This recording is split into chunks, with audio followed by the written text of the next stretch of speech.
Aleluia.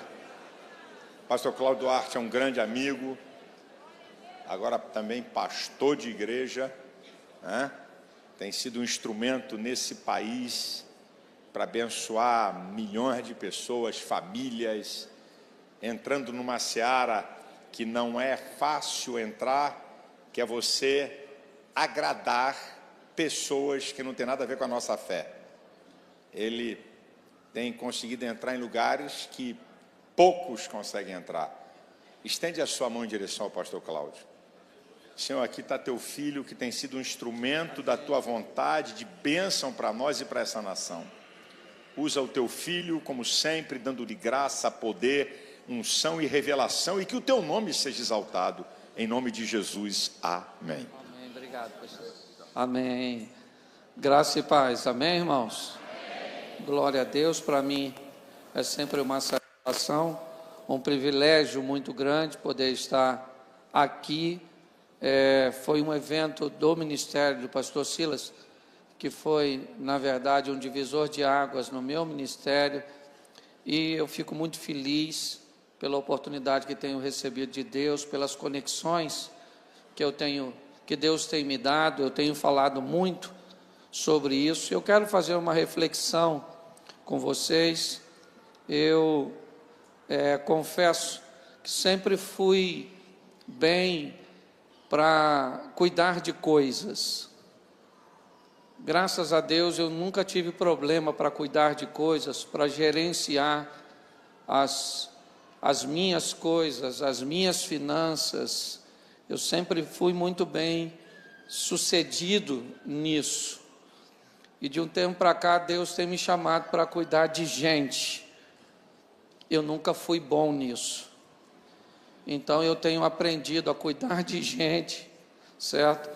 E eu quero falar um pouco com vocês sobre isso. E na abertura da palavra, né, do Renan, ele falando de relacionamento, e eu não vou falar diretamente disso, mas lidando com gente, eu comecei a descobrir a dificuldade que as pessoas têm de manter uma constância. A dificuldade que as pessoas têm de se manter firme diante das adversidades, dos problemas. A grande maioria das pessoas que nós encontramos na nossa caminhada, ela tem por hábito usar máscaras, tentar esconder coisas que elas não conseguem resolver. Nós podemos cometer 2 erros fatais na nossa vida. O primeiro é contar nossos problemas para qualquer um. O segundo é não contar o nosso problema para ninguém. As 2 coisas podem fazer você sucumbir, certo? Quando você se depara com uma mulher que acabou de perder seu filho e ela recebe Geazi na sua frente, ela diz para ele: vai tudo bem. Por quê? Porque não adiantava nada abrir o seu coração para aquele moço. Quando ela chega diante do profeta, ela diz: eu falei com o senhor para não brincar comigo, meu filho está morto, certo? Então muitas pessoas hoje sofrem. Eu quero usar um texto de Neemias, certo? Uma palavra que Deus colocou no meu coração, mas eu preciso que você entenda que as suas conexões, os seus relacionamentos, eles fazem grande diferença. Vão trocar? Isso. Vão fazer grande diferença na sua vida, na sua história. Se você prestar atenção com quem você anda, por exemplo, Naamã ficou extremamente frustrado com a palavra que o profeta deu a ele. Quando o profeta diz a ele: vai lá e dá 7 mergulhos, naquele momento a casa dele caiu, a expectativa dele sucumbiu. Ele disse: eu não esperava nada disso, eu imaginei que eu chegaria aqui, o profeta sairia, colocaria a mão sobre a lepra, invocaria. Então ele estava cheio de expectativa, porém tudo que ele esperava aconteceu o contrário. Então ele disse: agora eu vou embora, porque não tem mais jeito, já era. Mas ele estava com gente, e as pessoas que estavam com ele disse: calma, cara, se o profeta te mandasse fazer uma coisa mais difícil, você não faria? Então vamos lá, nós estamos aqui com você, vamos embora, rapaz, vai lá e dá uns 7 mergulhos. Se você andar com a pessoa certa, as coisas podem ir bem. Se você andar com a pessoa errada, certo? Por exemplo, Pedro, ele estava preso, Atos 12, Herodes tinha mandado prender alguns, mandou matar Tiago, e agora manda prender Pedro, vai julgá-lo e provavelmente vai executá-lo. Estava agradando. Pedro está preso, 16 homens tomando conta dele, 2 algemados. E lá na casa de Maria, mãe de João Marco, Pedro tinha uma patotinha que ele andava junto, que não estava lá. Uma mulher que não tinha arma, não tinha material bélico, não tinha poder econômico, não tinha influência política. Andar com quem tem joelho, que conhece Deus e vai colocar a sua situação na presença de Deus, os céus se movem a seu respeito. Você tem que prestar atenção com quem você anda. Quando eu era garoto, tinha uma frase que dizia: diga-me com quem você anda e eu te direi. É mais ou menos assim, certo? E naquela oração o anjo entrou naquela prisão, chegou lá, tocou em Pedro, falou: acorda aí, irmão, coloca a sua sandalinha, pega a capa. Entrei com alvará de soltura, tu está livre, vamos embora. Ele passa por ali, o portão se abre, Pedro está confuso, não sabe o que está acontecendo. E quando chega lá fora, o anjo vai embora, o Pedro fala: nossa, estou solto, e agora? Que é isso, que aconteceu? Sai correndo para a casa de Maria, mãe de João Marcos, chega lá, bate na porta. Olha que coisa estranha, a porta do presídio abriu para ele, e a porta da casa da mulher está fechada. Não é esquisito? A porta abriu para Pedro ou não? Sim ou não? Não, a porta abriu para o anjo. Tem porta que só vai se abrir se você estiver andando com a pessoa certa para que a porta se abra. Então, suas conexões, seus relacionamentos, você tem que ter cuidado com isso, ok? Se você anda com a pessoa certa, elas abrem porta para você. Por que eu estou aqui? Porque eu comecei a andar com gente que abria portas. E eu cheguei aqui. Amém? Amém? Então eu preciso tentar te dar algumas informações. Eu sei que aqui tem teólogo, tem astrólogo, tem tudo aqui hoje, ok? Tem gente que já... Eu fico até com vergonha. Às vezes eu pergunto: o que eu estou fazendo aqui? Pois é, mas Deus colocou, com certeza o diabo não me colocaria aqui, certo? Então você espera um pouquinho que já acaba. Eu quero falar com você sobre a postura de um homem que enfrentou uma crise, sabe? Um poder que pode trazer para a sua vida um verdadeiro avivamento. Eu quero expor aqui avivamento nesse momento, como a capacidade que as pessoas têm de sobreviver às intempéries, o caos, de conseguir realizar coisas apesar das circunstâncias negativas. Ok? Aquela historinha: quem quer dá um jeito, quem não quer dá desculpa e pronto. Qualquer desculpa que você dá para o seu fracasso, ele continua sendo fracasso. Então a decisão é sua, certo? Mas nós vamos dar uma olhada nesse moço, um texto muito conhecido, Neemias capítulo 1, verso 4. Diz assim: e sucedeu que, ouvindo eu essas palavras, assentei-me, chorei e lamentei. Feche os seus olhos. Senhor nosso Deus e Pai, em nome de Jesus, eis aqui a Tua palavra. Continua falando conosco e usa-me como um canal de bênção. É o que te pedimos, Senhor, em nome de Jesus. Amém? Preste atenção que eu quero começar com o impacto de uma informação negativa, de uma situação contrária. Neemias está vivendo uma vida estabilizada quando alguns chegam de Judá e ele pergunta como estão as coisas lá. E a notícia que ele recebe não é uma notícia boa. Nossa cidade está assolada, os portões quebrados, o povo está em humilhação, ok? Ou seja, neste momento acontece algo com Neemias, algo que o coloca para baixo.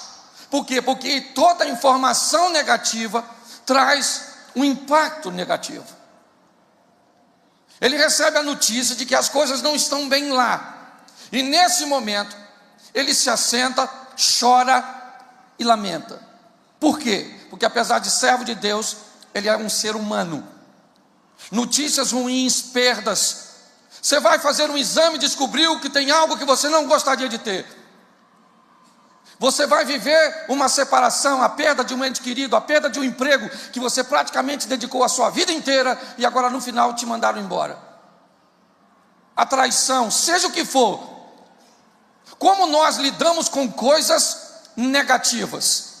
Como nós sobrevivemos a isso? Nós sabemos que a Bíblia diz que todo dia traz consigo o seu mal. Nós sabemos que no mundo teremos aflições, mas a teoria ela é diferente da prática. Eu sei de tudo isso, mas como eu me comporto, como quando as coisas não saem como eu gostaria que elas saíssem. O impacto da perda, da dor, do caos, da humilhação, da dificuldade. Eu quero que você faça uma analogia do que esse moço está vivendo. Ele recebeu um impacto, e nesse impacto ele senta, ele chora e ele lamenta. Por favor, não tente sabotar o seu momento de dor. Se a hora é para chorar, é para chorar, irmão. Senta e chora, chora, chora, chora. Certo? Está na hora de perder. O bandido chegou, botou e falou: perdeu. Perdeu, irmão. Fala para ele: a Bíblia diz: há tempo de ganhar e há tempo de perder. Chegou a hora de perder. Isso aí é um texto bíblico que você está citando para mim. Pode até baixar a arma que eu vou obedecer. Pronto.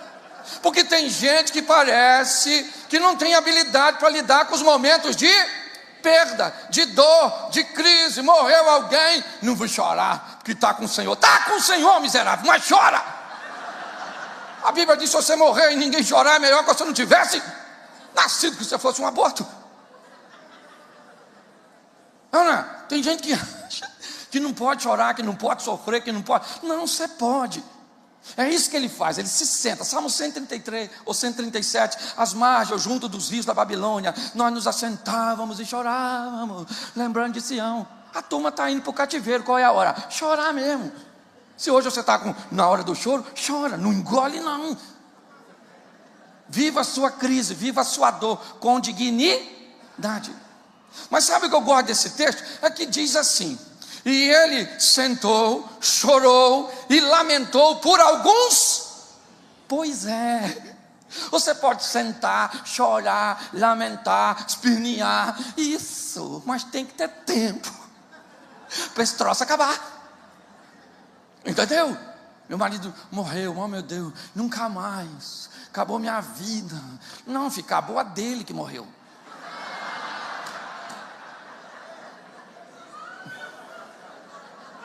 Entendeu? É doloroso, sim ou não? Claro! Viveu com um homem 30, 40 anos, mas o cara morreu, filho. Lembra de Davi? Eu vou pelo caminho. Isso, todo mundo morre, ele só foi na frente. E a senhora deveria glorificar a Deus, porque poderia ter sido a senhora. É só uma questão de perspectiva. É perspectiva, querido. O que é uma pedra para o distraído? A possibilidade de tropeçar. O que é uma pedra para o construtor? A possibilidade de fazer uma obra. O que era uma pedra para Miguel Ângelo? A possibilidade de fazer uma estátua, uma obra-prima. O que é uma pedra para o viajante? Um banco. Você que olha, um pessoal assim desanimado. A gente fala muito bem, mas na hora de viver é o problema. Não, sentei, chorei e lamentei. Por algum tempo, o choro pode durar mas a alegria vem. Isso, tempo. É o tempo de luto, chora. Mas você tem que fazer essa dor diminuir a ponto de não impedir que você tenha um poder de reação. Ok? Por alguns dias, pronto. E passou o dia, passou. Entende? Vamos embora. Vida que segue. Eu fui assaltado no Rio de Janeiro, nunca mais eu saio. Menino, o Jardim do Éden era perigosíssimo. Sim, por proporção, Caim matou Abel, morreu 25% da população num dia só. É só uma questão de ótica. Você consegue entender? Então, por alguns dias, descubra uma doença e tente levar a sua dor por mais do que ela deve ir, e você vai ver o que a doença vai fazer com você. É fácil dizer Jeová Rafa. Isso. Ele é o Rafa quando você está são, mas eu queria te dizer uma notícia. Ele também é quando você está doente. Porque parece que a gente só fala isso para os outros.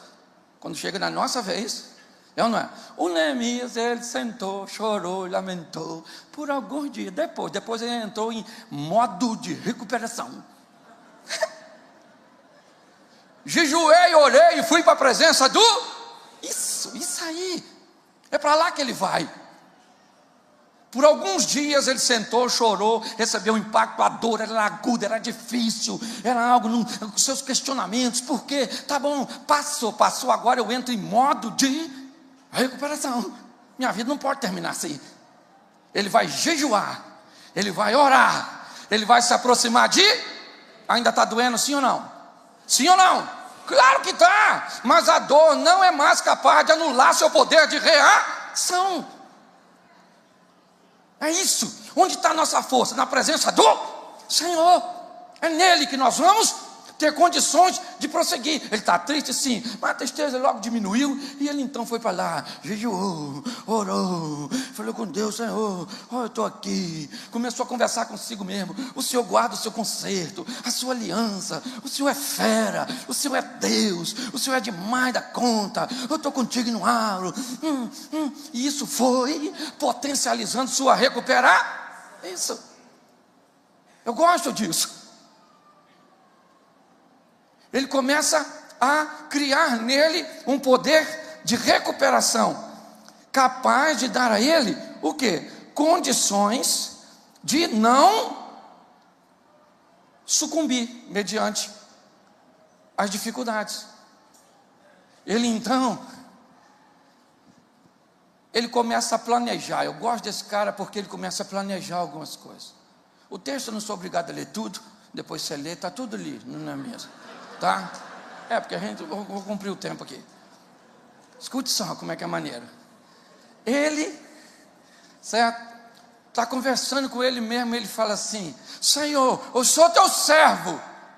E no final do texto ele diz: eu também sou o copeiro do rei. Eu acho isso fantástico. Primeiro ele diz que ele é servo de... Isso, tem conexões com os céus, conhece os recursos que vêm de lá. Segundo, ele diz que é copeiro do... Tem contato com o rei, também tem conexões boas aqui. Porque tem gente que só tem conexões boas aqui, mas não tem aqui. Tem gente que só tem aqui, mas não tem aqui. Então se lasca. Você tem que ter conexões, porque o que não faz aqui, lá se faz. Amém? É assim que acontece. O que ele faz? Ele explica: eu sou teu e eu sou copeiro do rei. Então, Senhor, eu estou a fim de conversar com ele. E eu queria que o Senhor tocasse no coração. Isso é fantástico. Olha o que ele está usando. Está usando sua conexão com o céu para mover as conexões na terra. Ele está falando: eu sou copeiro dele, mas eu vou pedir a ele para me construir um muro lá em Jerusalém, lá em Judá. É longe para caramba. E provavelmente ele vai deixar não, né? Sou só um copeiro. Mas enquanto eu sou copeiro dele, eu sou teu servo. Eu posso não ter uma posição tão influente aqui, mas eu conheço um Deus muito influente. Eu não sei, talvez você não tenha tantos recursos, você não tenha tanta coisa. Então você não tem aqui. Quem é você? O copeiro, o gari, quem é você? O empresário, o pastor, o médico, o advogado, o Zé Ruela. Quem é você? Eu não sei quem você é. Você pode ter alguma função ou função. Isso não é muito problema. O negócio é o seguinte: antes de ser copeiro, seja servo de... Antes de ser empresário, seja servo de... Antes de ser pastor, seja servo de... Porque de lá vem o poder para mover aqui. Você consegue entender? Então é isso. Olha só, ele está dizendo: eu sou teu servo e sou copeiro do... Então eu preciso que o Senhor mova o coração dele. Olha só, agora ele vai por uma coisa que eu acho sensacional, que muita gente não gosta, e isso derruba o avivamento de muita gente, faz muita gente desanimar: planejamento. Tem gente que não planeja nada, faz tudo pela fé, sem planejar. Você já ouviu um texto que diz assim: os planos de Deus não podem ser frustrados? Até Deus, que é autossuficiente, todo-poderoso, faz plano. Um dia Jesus falou: eu estou a fim de ir lá em Betânia. Falaram para ele: então vão matar o senhor lá, viu? Ele falou: mas eu tenho um plano, eu vou de noite. você tem plano? Olha que coisa fantástica. Neemias está diante do rei, e ele está meio triste. E o rei falou: o que está acontecendo? Você está triste? Você está doente? Ele falou: não. Sabe o que é, majestade? A cidade do sepulcro dos meus pais. Estão lá, a cidade lá está assolada. Estou chateado pra caramba. Poxa, o texto fala uma coisa magnífica também. Estando a rainha pertinho lá. Eu não sei porque que falou que a mulher está lá. A única explicação que eu encontrei foi que eu imagino Neemias pedindo e falou: ó, eu estou precisando ir lá ver o sepulcro e reconstruir a cidade do sepulcro dos meus pais. A minha história é uma história de família. Eu imagino que o rei olhou para a mulher, porque é assim que nós fazemos, não é? Quando alguém pede, a gente manda às vezes para caramba, mas a mulher está do lado, você olha. Aí ela faz assim, ó. Você já notou que é? Não é assim? Nós pensamos que nós manda. Não pensa?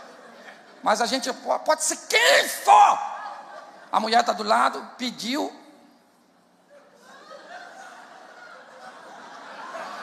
Aí o rei: claro, vamos resolver isso aqui agora. Sim. Isso é a maior verdade do mundo. Escute só. O rei olha para Neemias e diz: me pede o que você... Meu irmão, preste atenção. Me pede o que você quer. Eu estou chateado assim, sabe? A cidade está lá, destruída. Queria que o senhor visse aí qual é a brecha. Se não dá para construir. Quando o cara pergunta: o que você quer? Ele já tem um plano. Já está tudo aqui, ó. Ele falou: o que eu quero? Eu quero reconstruir os muros. Estou precisando de carta para passar nas terras. Eu queria que o senhor mandasse também um aviso para o Asaf, que é lá o homem da madeira, porque eu vou precisar de um alojamento, eu vou precisar disso, eu vou precisar daquilo. O cara tem planos. Faça planos, querido. Deus tem compromisso com quem tem planos. Eu sou pastor de uma igreja em Xerém há 4 anos. Nós montamos uma igreja para 200 pessoas. Xerém, sabe onde é Xerém? Xerém foi feito no 6º dia depois que Deus fez o homem. Estava indo embora e se lembrou e falou: Xerém, é lá onde eu moro. Você está entendendo? Glória a Deus. Amém? Xerém. Um local pequenininho. Com 2 anos nós saímos de uma igreja de 200 pessoas para uma igreja de 600 pessoas. Com 4, 5 meses que estávamos nesse ambiente, tivemos que fazer 2 cultos. Aí a doutora Edmeia Williams vai lá pregar, escuta um barulho de máquina do outro lado da parede. Eu falei: não, aqui tem uma casa de material de construção mesmo, mas não funciona essa hora não, já é quase 10 horas da noite. Não tem máquina lá não. Ela falou: não, estava quebrando a parede. Eu falei: quebrando? É a casa de material de construção mais bem estabelecida lá. Menino, ela não fechou. Não orei nada, não tem nada a ver com isso. E o camarada foi lá, ofereceu. Nós alugamos. Há 1 mês e meio atrás nós compramos um terreno que o cara me vendeu 10 mil metros quadrados e me entregou 11.400 e pouco. Ou seja, mais 1.500 metros foi de lambuja. Por quê? Porque a gente quer, tem plano, Senhor. Faça planos. Entenda bem. Esse indivíduo, olha só, ele tem um plano, ele apresentou o que queria. Porque o rei perguntou: quanto tempo vai durar? Sei lá, porque tem gente que só tem iniciativa, mas não tem terminativa. Nem sei. Acabativa, para ficar melhor. É uma verdade. Pessoas são especialistas em comer, mas não consegue terminar. Se um abismo chama outro abismo, uma vitória chama outra vitória, um milagre chama outro milagre. Quando você vai descobrindo que o Deus que você serve pode fazer, ele começa com coisas pequenininhas e termina com coisas grandes. Ele estava tudo na ponta da língua. Eu sei o tempo que vai durar, eu quero isso, eu quero aquilo outro. O rei falou: então vai na tua, irmãozão, vai embora.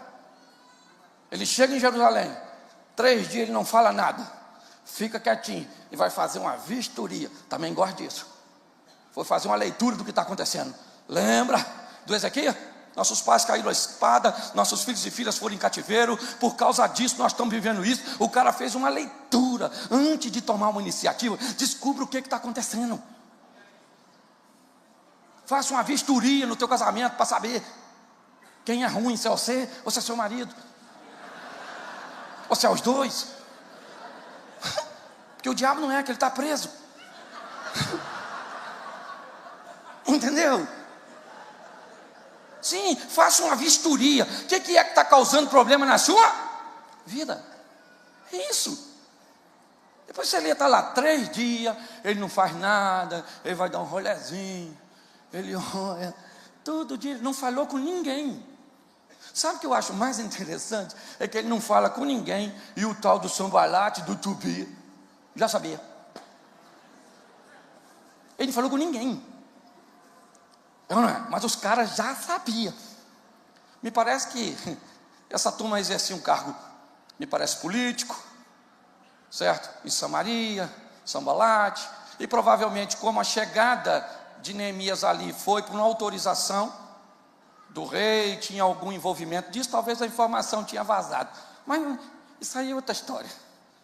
Esse pessoal não gostou. Por quê? Porque sempre alguém vai ficar irritado com a sua vitória. Eu sou da roça. Lá na roça, muitas vezes eu vi o cachorro latindo para a lua. Quem lembra do cachorro latindo para a lua na roça? A lua cheia, o cachorro, uau, uau, uau, uau, uau, uau, uau. Queria morder a lua, o cachorro. O mais interessante era a postura da lua.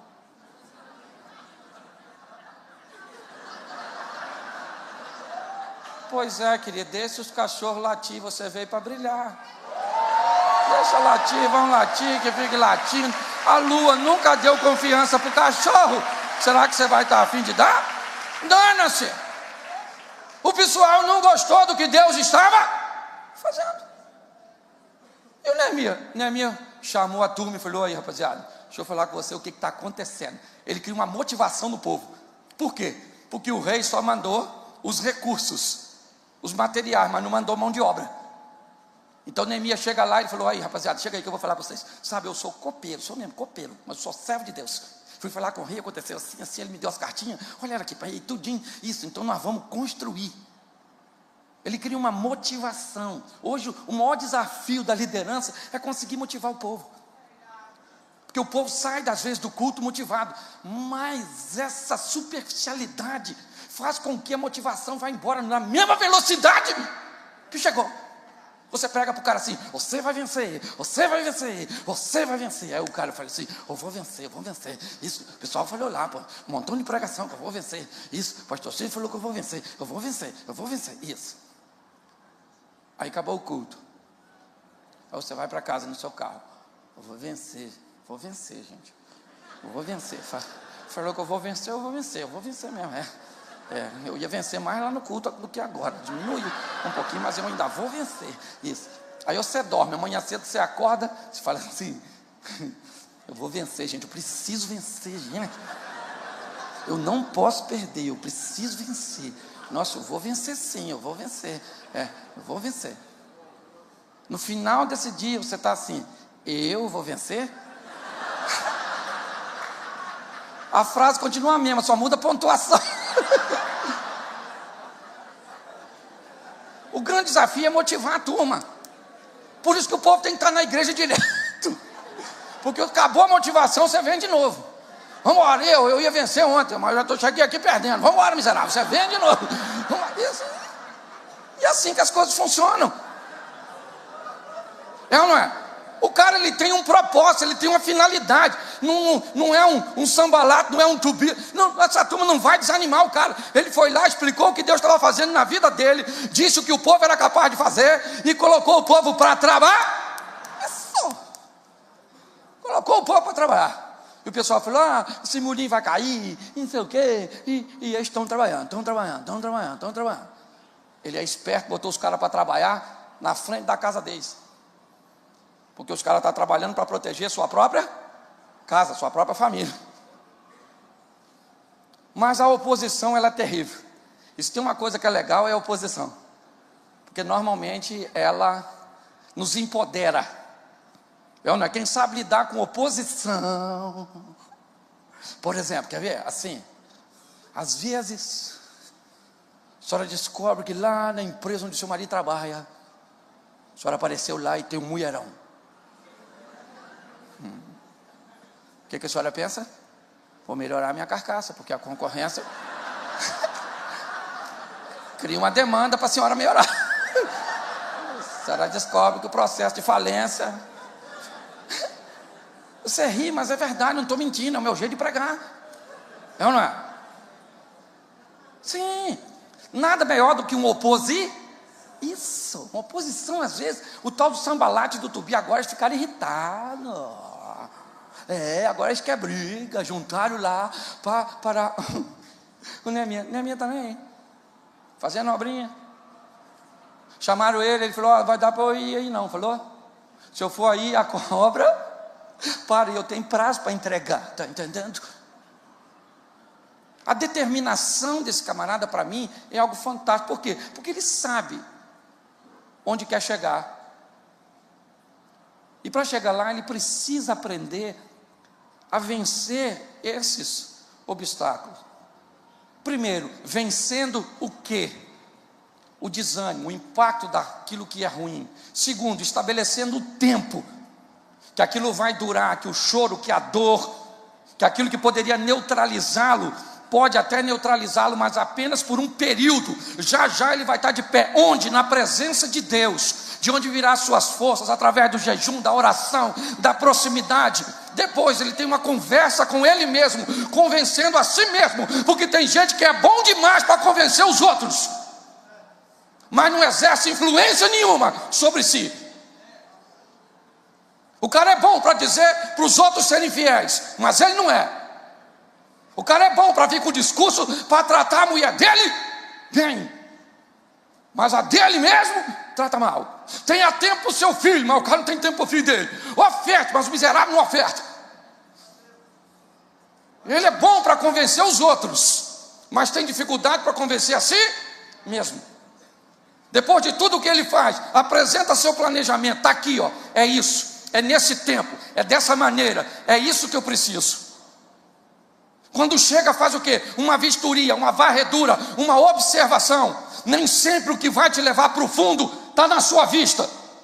O que ia afundar o navio daquele moço lá, do profeta Jonas, era alguém que estava no porão e não no convés. Tem coisa que vai fazer a tua vida afundar, que ela não está no convés, ela não está visível. Você vai ter que procurar, vasculhar, fazer uma varredura e tirar da sua vida.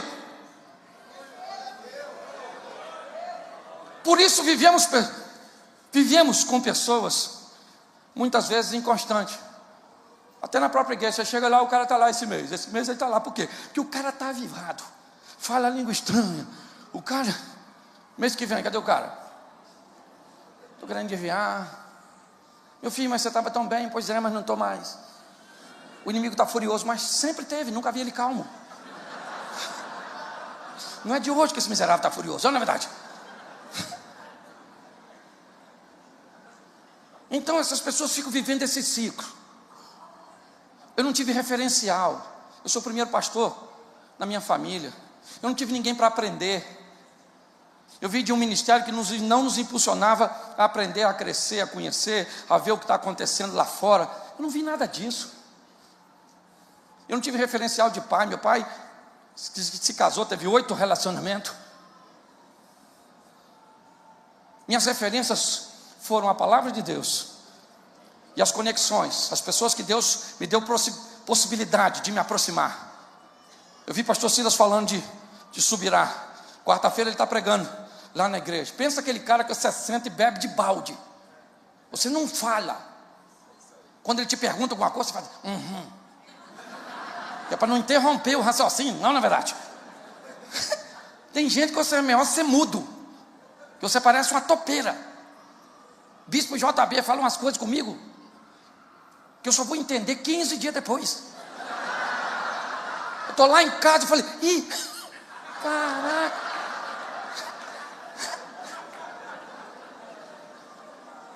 Sim. Malafaia fala umas coisas que a gente faz assim, ó. Para o mar. A gente vai aprendendo, vai vivendo, estabelecendo nossos relacionamentos. Agora com quem você anda? Olha o profeta, o Isaías.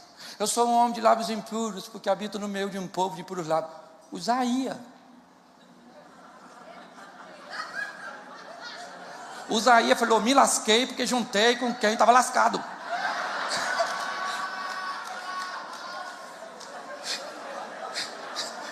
Eu não estou falando do seu, estou falando do Isaías. Se o Isaías ia se lascando, ele só não se lascou porque a misericórdia de Deus veio. Ele disse, eu vi o Senhor, eu falei, agora eu morri, estou me lascado mesmo. E aí um serafim voou até mim, com a brasa na mão, tocou meus lábios e me disse, tua iniquidade foi tirada, teu pecado foi apagado. E foi uma das conversas mais estranhas que eu já vi hoje na minha vida, foi a de Deus e Isaías. Porque no final, olha o que Deus diz, a quem enviarei? Só tem os dois. O Isaías falou, quem ele vai enviar? Eis-me aqui, vou eu mesmo. Escute, não, peraí, rapidinho. Escute só. Reveja seus valores. Realinhe seu posicionamento. Porque nós estamos numa guerra. E ela tem se intensificado cada vez mais. Tem se tornado muito mais clara a cada dia. E o que nós vemos? Valentes caindo. Parece que nós estamos vivendo uma batalha da Idade Média. Todo mundo correndo e você está com a sua espada aqui, você, cadê o cara que estava aqui? Caiu, maluco. E tu não pode, porque lá vem o outro, você vai e o outro que estava aqui. Caraca, não é assim. Todo dia tem uma história, o miserável traiu, o outro fez isso, a outra não sei o quê. Fui numa igreja esses dias que os dois diáconos foram morar junto.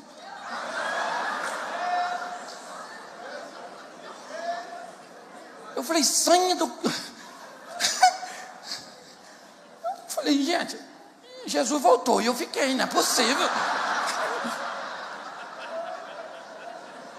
Deve ter acontecido isso em algum momento.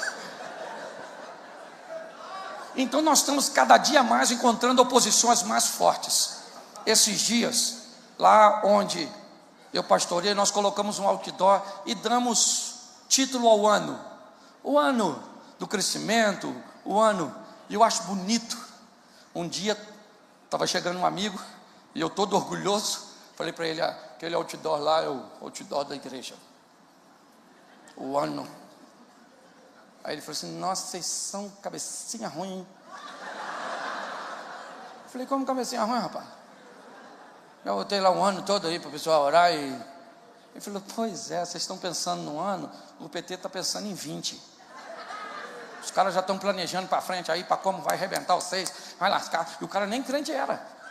Eu olhei e falei, eles pensam assim, tão longe? Falei, caramba, só estou pensando nesse ano, caraca. E eu ia deixar para descobrir o tema só no ano que vem, no começo. E assim que funciona, não está para parar não, meu filho. O justo vive e dá, e ele não retrocede, ele vai adiante. Então nós temos que ser avivados. O que é avivado? Avivado é ser cheio do Espírito, sim, meu filho, mas também é ter força para não parar. É para continuar olhando, vamos embora. Você sabe o que acontecia na primeira guerra com as armas que mudaram na segunda? A primeira guerra, as armas tinham mais poder de fogo e matavam mais. Na segunda guerra, diminuíram a intensidade das armas, para que ela ferisse mais do que matasse. Porque um soldado ferido, ele precisa pelo menos de 1 ou 2 para se deslocar. Está assim de gente doente, precisando de ajuda. Qualquer coisinha para. Você para. Pastor, não vim à igreja. Por quê, meu filho?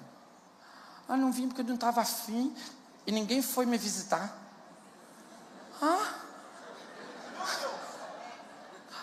Vocês não estavam? Queria ver se o pessoal dava falta. Falei, não deu não, filho. Não deu não. Vou falar a verdade, eu não dei. Então eu vou embora. Embora para onde, filho?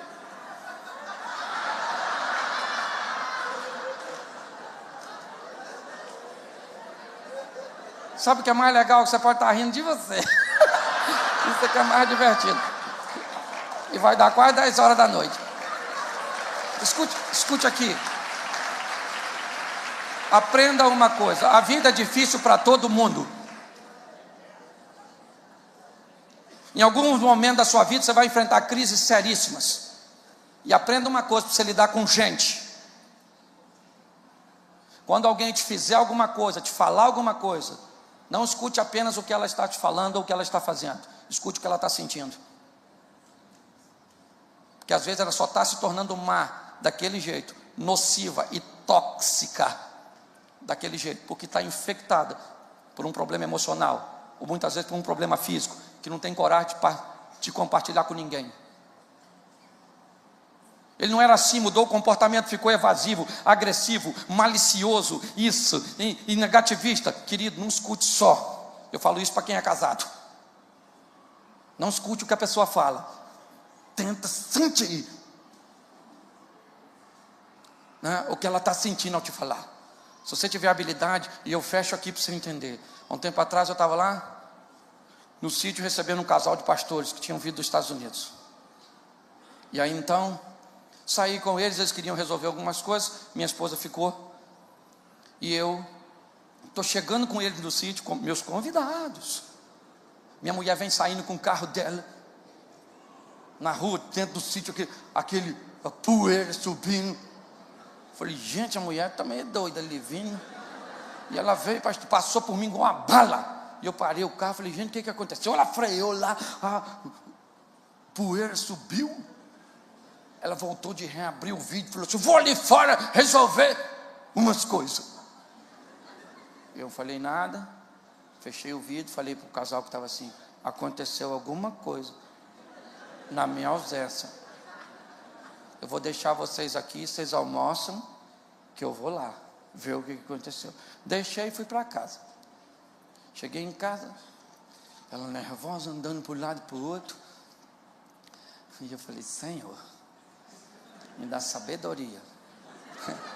Que se o Senhor me der força, aí o fim dessa história vai ser diferente. Aí eu olhei para ela e falei assim, vi que ela estava nervosa. Eu conheço minha mulher, 26 anos nós vamos fazer de casado. Olhei para ela e falei, o que foi, filho? E ela começou a falar, aconteceu isso, o que é isso? Isso é um absurdo, isso é o quê? Eu olhei para ela e falei, deixa eu falar uma coisa com você. Eu vivo com você há quase 26 anos. E se isso acontece, se o que você está me falando acontece há 15 anos atrás, a sua reação seria muito pior. Eu fico feliz de como você cresceu, amadureceu, se aperfeiçoou. A habilidade que você está tendo de gerenciar suas emoções nesse momento é algo fantástico. Que me mostra que eu casei com a mulher certa e a grandeza de alguém que vai cada vez mais. E eu fui olhando para ela, ela foi melhorando. E eu falei, porque realmente você está certa, sabe, mas essa maneira madura de equacionar suas emoções. E ela foi, a minha vontade era falar, sua praga, você vai me matar de vergonha na frente dos outros. Porque é isso que às vezes a gente pensa, nós estamos mais preocupados com o que está acontecendo nos outros do que o que está acontecendo na nossa casa. Eu poderia dizer, você me fez passar vergonha na frente dos meus convidados. Que convidado, rapaz? O mais importante é a emoção da minha esposa. O convidado a gente manda embora, se não quiser não volta mais e pronto. Estou aqui para vender uma imagem que não tem. E eu fui falando com ela, e a bichinha foi pro humano. No final ela falou assim, eles estão lá no sítio, né, Cláudio? Eu falei, então, vamos lá para a gente almoçar? Eu falei, vamos num carro só ou em dois?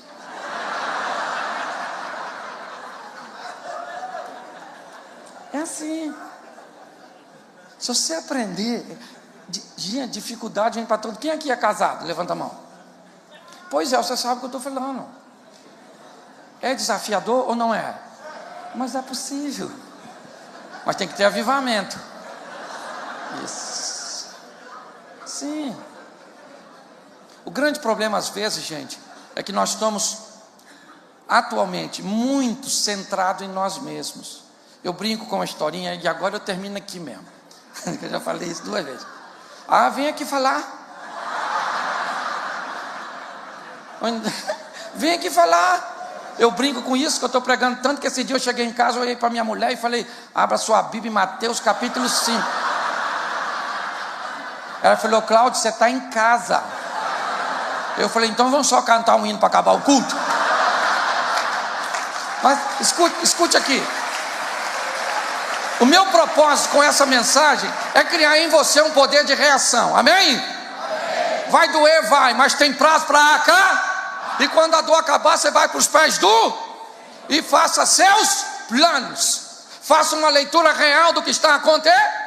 Crie uma motivação em você e nas pessoas que estão ao seu redor. E parta para a execução. 52 dias depois, o murinho está prontinho. Olha que beleza. É ou não é? E o Sambalat e Tobia?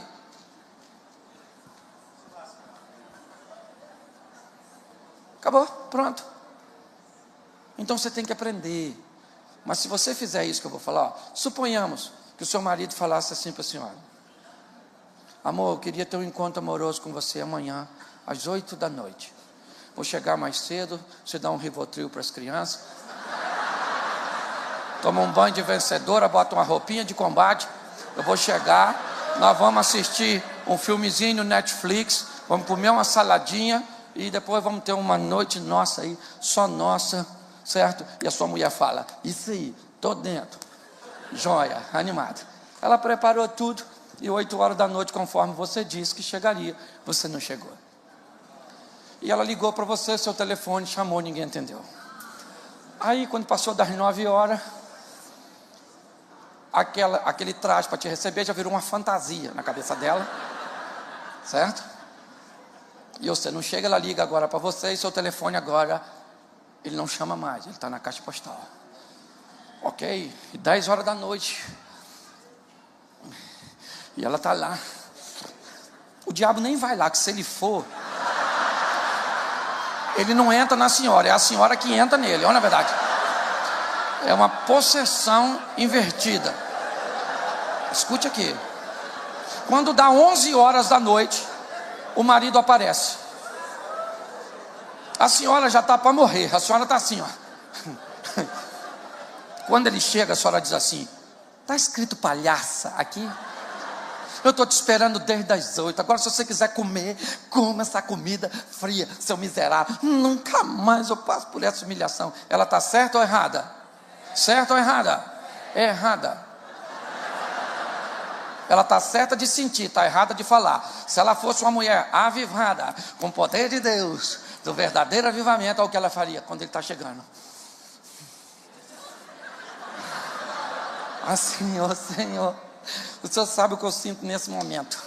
É assim, uma mistura. Jack, o estripador, Jason e Fred Krueger. E o maníaco do parque também. É, tudo junto. Mas eu não sei ainda o que acontece. Então eu vou reunir minhas forças. E eu vou perguntar para ver o que aconteceu, porque eu também não sei ainda, mas... Aí ele chega. Aí a senhora fala assim: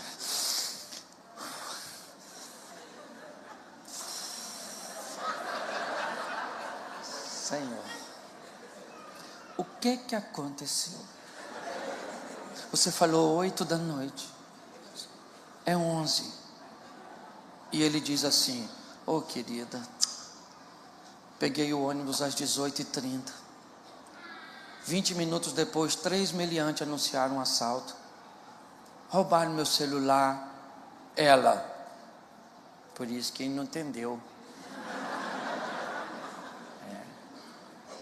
Pois é, garoto. Levaram minha carteira, me deram uma coronhada na cabeça. Fomos para a delegacia, ônibus lotado.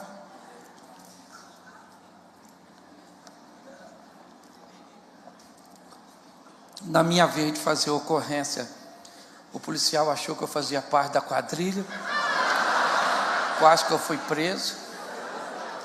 Aí uma boa mão generosa lá me emprestou o dinheiro para eu pagar o ônibus e vim. O que essa mulher está pensando agora? Ó, Senhor, a gente julga as pessoas tão mal, né? Ainda bem que não falei nada, né? O homem já está sofrido assim. Aí, isso aqui é avivamento, ó. Meu filho, escuta aqui. Sua noite não acabou ainda não.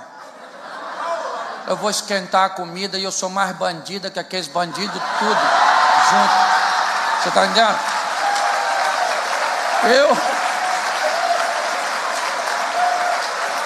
Ô querido, se isso não for espiritualidade. Mas não, você não quer saber o que aconteceu com o seu marido durante o dia.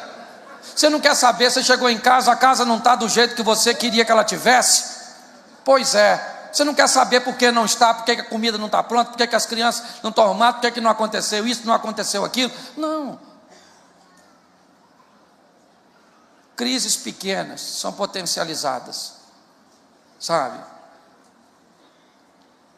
Pessoas estão bem ruins para resolver seus problemas. Hoje, aliás, o método para se resolver é pior que o problema. Tem gente que você vai ajudar, você olha para o problema, ele não é nada. O que estragou tudo foi a metodologia. É mais ou menos como a garrafa de álcool caiu, rachou.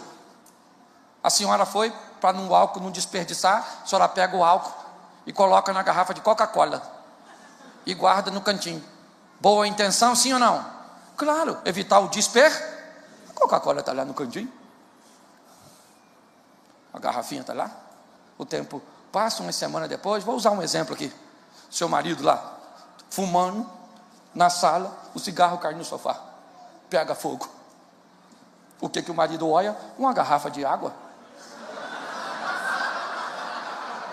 O que é um líquido incolor numa garrafa de Coca-Cola? Água. Ele vai lá, pega, pensa que ele é um bombeiro, cheio de boas intenções, abre, aponta para o fogo, esguicha.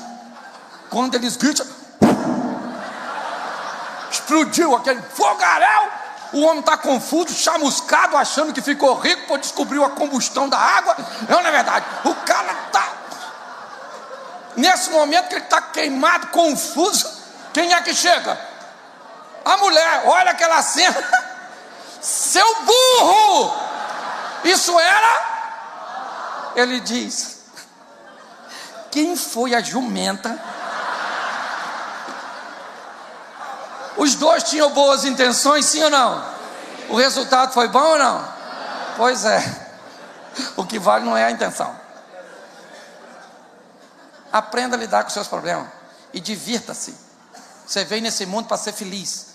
Com quem? Com Deus. Esse dia me perguntaram: pastor, sua mulher te faz feliz? Eu falei: nunca. Nunca na vida. Eu não dependo da minha mulher para ser feliz. Não dependo para meu filho para ser feliz. Não depende de a igreja estar cheia, estar vazia. Se hoje tem um pregador excepcional, se não tem isso, se está chovendo, se está... Que história é essa? Que eu vou colocar essas coisas que mudam a todo momento, temperamentos, uma série de fatores, para estabelecer minha felicidade? Não. O dia que morrer um ente querido meu, você vai me ver triste, chorando, mas feliz em Deus.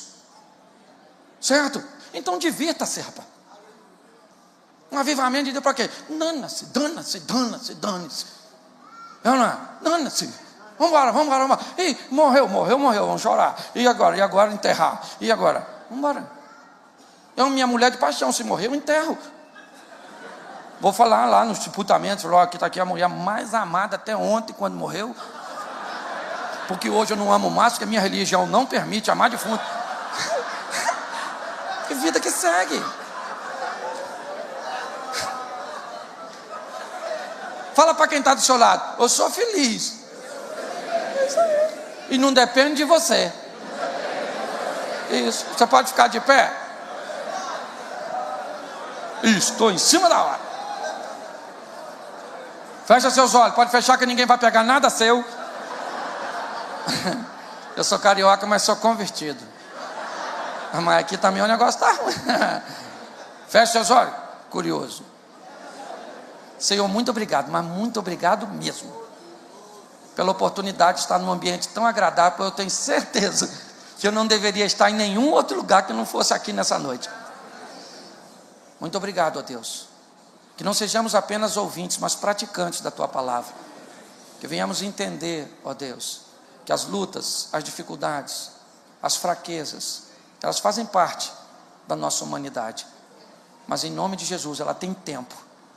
Porque depois que ela passar, nós vamos se aproximar de Ti em jejum, oração, presença, e nós vamos reverter essa situação, porque nós não vamos ficar prostrados.